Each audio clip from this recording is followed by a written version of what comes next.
ত্রৈমাসিক ভিত্তিতে দেশের সামগ্রিক অর্থনৈতিক কর্মকাণ্ড পর্যালোচনায় ইকোনমিক পজিশন ইন্ডেক্স ইপিআই প্রণয়ন ও প্রকাশের উদ্যোগ নিয়েছে Dhaka chamber of commerce and industry.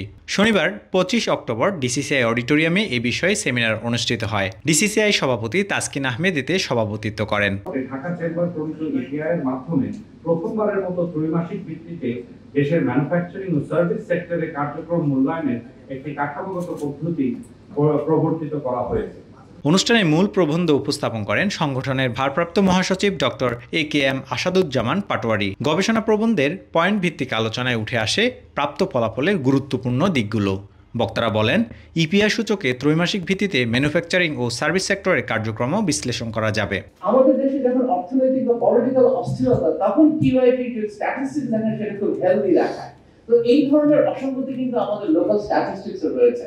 জাতীয় অর্থনীতির পরিবর্তন নিয়মিতভাবে পর্যবেক্ষণ করা যাবে এই জরিপের মাধ্যমে। এ সময় ডিসিসিআই এর সাবেক সভাপতি আশরাফ আহমেদ বলেন, বর্তমানে জ্বালানি খাতের দুরবস্থায় যে ধরনের অর্থনৈতিক ক্ষতি হচ্ছে তার সঠিক তথ্য নেই।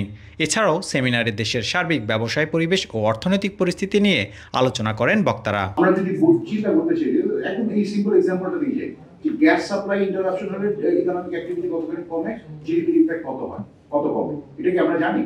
এটা মেজার করার কোনো টুল আমাদের হাতে আছে? নাই।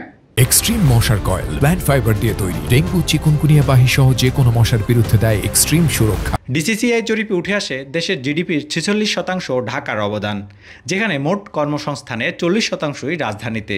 এছাড়াও মোট জনসংখ্যার 11%-এরও বেশি ঢাকায় বসবাস করে, যা এশিয়ার মধ্যে সর্বোচ্চ। মোবাইল রেট সেখানে ছিল 19.6% ঢাকা শহর। হ্যাঁ, আর সেখানে আমার পুরো বাংলাদেশের 19.2, অর্থাৎ মোবাইল রেট কিন্তু ঢাকা শহর বেশি। সভায় বক্তারা আরও বলেন, দ্রুত পরিবর্তনশীল অর্থনীতিতে সময়োপযোগী ও তথ্য সমৃদ্ধ নীতি নির্ধারণ জরুরি। ডিসিসিআই প্রণীত সূচকটি ভবিষ্যতে পূর্ব সতর্কতামূলক অর্থনৈতিক মূল্যায়নে সাহায্য করবে, আর এতে সহজ হবে নীতি নির্ধারকদের কার্যকর সিদ্ধান্ত গ্রহণে। তারেক হোসেন, বাংলা নিউজ 24।